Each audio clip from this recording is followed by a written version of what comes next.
ప్రార్థన చేసుకుందామండి. సర్వోన్నతుడైన తండ్రి స్తోత్రాలు.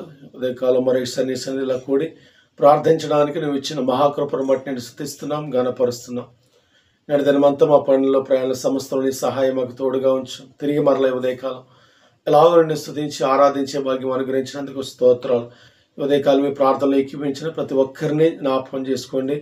వాక్యాన్ని ధ్యానిస్తుండగా నీ సహాయం అనుగ్రహించండి. ప్రతి ఒక్కరిని ప్రభా ఉదయకాలం ఈ ప్రార్థనలు ఎక్కిపించి మాటలు వింటున్న ప్రతి ఒక్కరిని కూడా దీవించి ఆశీర్వదించమని యేసయ్య నామములో అడుగుచున్నాం మా పరమ తండ్రి, ఆమేన్. ఆమేన్. దేవుని పరిశుద్ధ నామానికి వందనాలు. ఈ ఉదయకాలం ఇలాగే ప్రార్థనలో ఎక్కిపించిన మీ అందరికీ కూడా యేసయ్య నామంలో ప్రత్యేకమైన వందనాలు తెలియజేస్తున్నానండి. ప్రతి ఉదయం ఇలాగా ఎంతో ఆశ కలిగి ఆసక్తితో విశ్వాసముతో దేవుని సన్నిధిలో మీరు యొక్క ప్రార్థనలు ఏకీభవిస్తున్నారు. అందుని బట్టి దేవుని నామానికి మహిమ కలుగునుగాక. నిశ్చయంగా దేవుడు మీకున్న ఆసక్తిని బట్టి, మీకున్న విశ్వాసాన్ని బట్టి, మీకున్న నమ్మకాన్ని బట్టి నిశ్చయముగా నా దేవుడు మిమ్మల్ని మీ కుటుంబాలని కూడా దేవుడు దీవించి ఆశీర్వదించును గాక.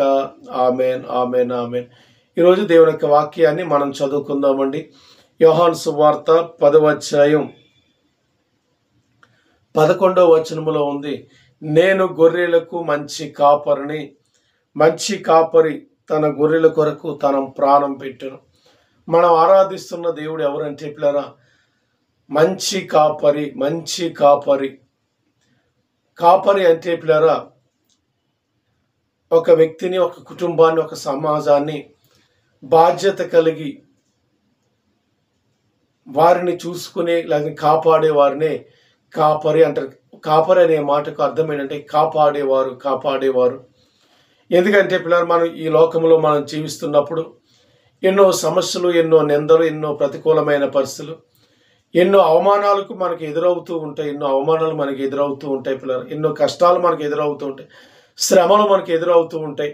అయితే ఆ శ్రమలన్నిటి నుంచి కూడా తప్పించబడి క్షేమముగా, ఆరోగ్యముగా, సజీవులుగా మనం ఉంటున్నామంటే దానికి కారణం ఏంటంటే పిల్లలు, దేవుడు మనకి కాపరిగా ఉండి మనల్ని కాపాడుతూ ఉన్నాడు కనుకనే మనం క్షేమముగా, ఆరోగ్యముగా, సజీవులుగా ఉండగలుగుతున్నాం.